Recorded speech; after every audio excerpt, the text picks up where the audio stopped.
దేవదేవుడైన శ్రీ మహావిష్ణువుకు గరుడు భక్తిపూర్వంగా నమస్కరించి, దేవా, అమృతం సేవించకుండానే ముసలితనం మరణం రాకుండా ఉండేటట్లు అనుగ్రహించు. లోకాలన్నింటికీ అధినాయకుడివైన నిన్ను ఎల్లవేళలా సేవించుకునే భాగ్యాన్ని ప్రసాదించమని కోరుకున్నాడు. గరుడిని కోరికను మన్నించి, మహావిష్ణువు, నువ్వు నాకు వాహనంగా ఉండు, నా జెండాపై సంకేతంగా ఉండేట్లు అనుగ్రహిస్తాను అంటూ అదృశ్యమయ్యాడు. అప్పుడే ఇంద్రుడు గరుడిపై వజ్రాయుధాన్ని ప్రయోగించాడు. ఆ వజ్రాయుధం మండే అగ్నికణంలా ఆకాశంలో ఎగిరి రావడం గరుడ చూసి నవ్వుతూ, ఓ వజ్రమా, నువ్వు ఎంత శక్తివంతమైన ఆయుధం అయినప్పటికీ నన్ను బాధించలేవు. నువ్వు దధీచి మహర్షి వెన్నుముకతో చేయబడ్డావు.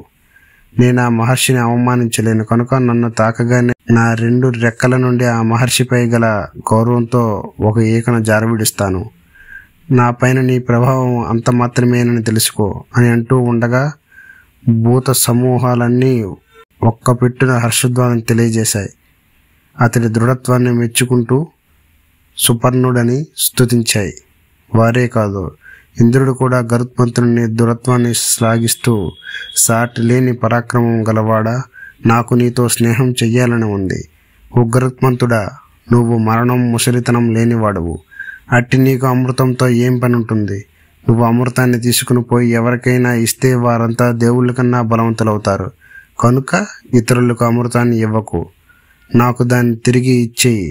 దానికి బదులు నీకు ఇష్టమైనది ఏమైనా తీసుకోమన్నాడు. ఇంద్రుని మాటలకు గరుత్మంతుడు, దేవేంద్ర, నా తల్లి వినత దాస్యాన్ని తొలగించటం కోసం అమృతాన్ని తెచ్చి ఇస్తానని నా సవతి తల్లి పిల్లలైన సర్పాలకు మాటిచ్చాను. కనుక ఈ అమృతాన్ని తీసుకుని పోయి ఆ పాములకి ఇచ్చి నా తల్లి దాస్యం నుండి విడుదలైన చేస్తాను. అనగా, పాములు త్రాగక ముందే నువ్వు ఆ అమృతాన్ని తీసుకుపోవచ్చు, అందువల్ల నాకు ఎటువంటి ఇబ్బంది కలగదు అనగా, ఇంద్రుడు అతడిని మెచ్చుకుని, నీ బలాన్ని పరాక్రమాన్ని గూర్చి చెప్పు, వినాలని ఉంది అన్నాడు. అందుకు గరుడు, దేవా, ఇతరులను నిందించడం ఎంత దోషమో తన్ను తాను పోగొడుకోవడం కూడా అంతే దోషం. అయినా అడిగావు కాబట్టి సత్యమైన నా పరాక్రమాన్ని చెప్తాను, విను అని అన్నాడు. దేవగుణాలకు రాజా ఇంద్రుడా, భూమిని దానిపై ఉండే చరాచర సముదాయంతో కలిపి నా వీపు పైన నిలుపుకోగలను. నా రెక్కల తాకిడి చేత సముద్ర జలాలన్నీ అట్టడుగున ఉండే రత్న రాశులతో సహా వెదజల్లగలను. నా వేగంతో ముల్లోకాలను చుట్టి రాగలను అని చెప్పాడు. ఇంద్రుడు బలాన్ని, వేగాన్ని, శక్తిని మెచ్చుకుని, ఓ గరుడా, నువ్వెప్పుడు నాకు స్నేహితుడివై ఉండు. నాకు ఇష్టమైన దాన్ని చేసావు కాబట్టి నా నుండి కూడా ఏదైనా కోరుకో అన్నాడు. అప్పుడు గరుడ, నా తల్లి అయిన వినతకు అపకారం చేసిన కద్రువ పిల్లలందరూ నాకు ఆహారంగా కావాలి. ఓ రాజేంద్ర, నేనే ఆ పని చేయగలను. కానీ లోకంలో పాములని నీ సంరక్షణలో ఉండటం చేత నీ అనుజ్ఞ కోరుతున్నాను అన్నాడు గరుడ. అమృత భాండాన్ని తీసుకుపోయి పాములకు ఇస్తూ ఇలా అన్నాడు, ఈ అమృతాన్ని దేవేంద్రుడు 1000 కలతో కనిపెట్టుకుని ఉంటాడు.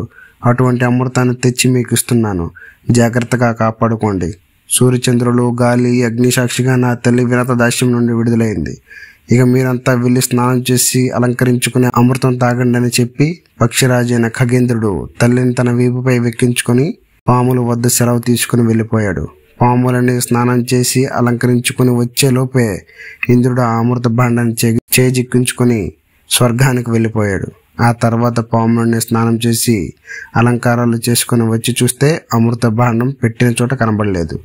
ఆ భాండం పచ్చటి దర్భలపైన పెట్టడం వల్ల దర్భలకేమైనా అమృతం అంటి ఉంటుందేమోనని దర్భల్ని నాకాయి. ఆ దర్భలపైన అమృతం లేకపోగా అవన్నీ పచ్చి దర్భలు కావడం వలన పదును ఉండి పాముల నాలుకలన్నీ మధ్య కోసుకుపోయి 2 నాలుకలుగా తయారయ్యాయి. అప్పటి నుండి ఆ పాముల జాతికి అంతా 2 నాలుకలుగా ఉండడం మొదలయ్యింది. అమృతం తమపై ఉంచడం వల్ల దర్భలు పవిత్రమయ్యాయి.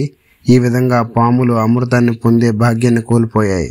తల్లి తమ్ములు చేసినటువంటి ధర్మ విరుద్ధమైన పనికి ఆదిశేషుడు అసహించుకున్నాడు. వాళ్ళందరినీ విడిచిపెట్టి బదరీవనం, గోకర్ణం, పుష్కరిణి, హిమాచలం వంటి పుణ్యక్షేత్రాలన్నీ దర్శించి ఆ తర్వాత గంధమాదన పర్వతాన్ని చేరుకుని బ్రహ్మని గూర్చి అనేక వేల సంవత్సరాలు తపస్సు చేశాడు. చివరకు బ్రహ్మ ప్రత్యక్షమే వరం కోరుకోమన్నాడు.